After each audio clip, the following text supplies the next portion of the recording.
कक्षा 10 अध्याय नंबर 1 वास्तविक संख्याएं प्रश्नावली 1.2 का क्वेश्चन नंबर 2 दे रखा है। सिद्ध कीजिए कि 3 + 2 √5 एक अपरिमेय संख्या है। आगे बढ़ने से पहले मैं बता दूं, √5 को हम अपरिमेय साबित कर चुके हैं। अब आप उसको परिमेय नहीं कहेंगे, पहली बात आपको याद रखनी है।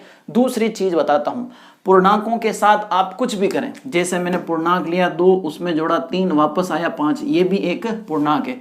2 का 3 से गुणा करके 3 को घटा दो, कुछ भी कर लो, जो रिजल्ट आएगा, जैसे 2 का 3 से 6, 6 में से 3 गए 3, तो रिजल्ट में भी हमें पूर्णांक मिलता है। यानी पूर्णांकों के साथ आप जोड़ें, घटाएं, गुणा करें, भाग करें, रिजल्ट में जो संख्या आती है वो भी क्या होती है?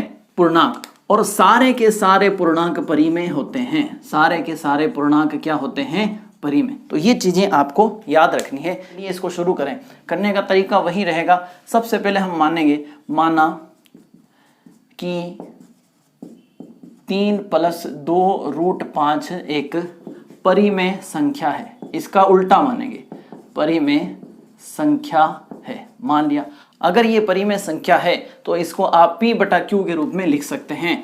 तो 3 + 2 √5 को मैंने लिखा P/Q, जहां P की जगह A और Q की जगह B का इस्तेमाल किया। अब A और B के बारे में आपको बताते हैं। जहां A व B पूर्णांक हैं, इस बार हम कौन सी टर्म का इस्तेमाल करेंगे? पूर्णांक वाले का। जहां A और B क्या है? पूर्णांक है। ये याद रहे। इनके साथ कुछ भी करो, आप गुणा करो, भाग करो, जोड़ो, घटाओ, वापस जो रिजल्ट आएगा वो पूर्णांक ही होगा और सारे पूर्णांक परिमेय होते हैं। चले आगे बढ़े। अब इसको सरल करेंगे। √5 को अकेला कर देना है, बाकी सबको हटा दो। 3 प्लस का है, इस तरफ पट के माइनस का होगा। 2 √5 बराबर A/B और -3। अब ये 2 जो इनटू में है इसको भी हटाएं, ये बटे में चला जाएगा। √5 बराबर A/2B -3/2, दोनों के बटे में चला गया। अब देखें, A और B को हमने माना है पूर्णांक। पूर्णांक का 2 से गुणा किया, उसमें से 3/2 घटाया, तो जो भी संख्या आएगी, क्या आएगी हमें पता नहीं है, लेकिन ये तय है कि जो भी आएगा वो पूर्णांक होगा, क्योंकि हमें पता है पूर्णांकों के साथ कुछ भी किया जाए, जो संख्याएं आती हैं वो भी पूर्णांक होती हैं, चाहे वो प्लस में हो चाहे वो माइनस में हो। इसका मतलब √5 क्या हुआ? पूर्णांक। और हमने कहा जो पूर्णांक होगा वो परिमेय होगा। इसका मतलब √5 भी क्या है? परिमेय संख्या है। √5 क्या है?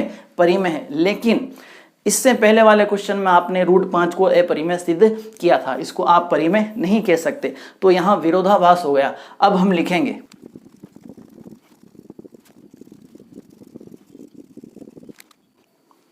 जो कि इस कथन का विरोधाभासी है कि √5 एक अपरिमेय संख्या है।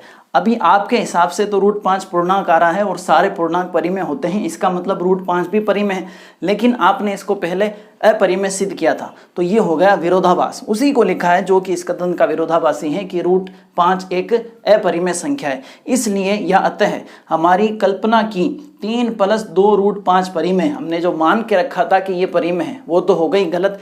जब किसी संख्या का परिमेय होना गलत है तो उसका सही होना क्या होगा? अपरिमेय। इसलिए 3 + 2 √5 एक अपरिमेय संख्या है। विरोधाभासी कथन के लिए आप पिछला वीडियो देख सकते हैं जिसमें इसको डिटेल से बताया गया है। तो ये था आपके क्वेश्चन नंबर 2।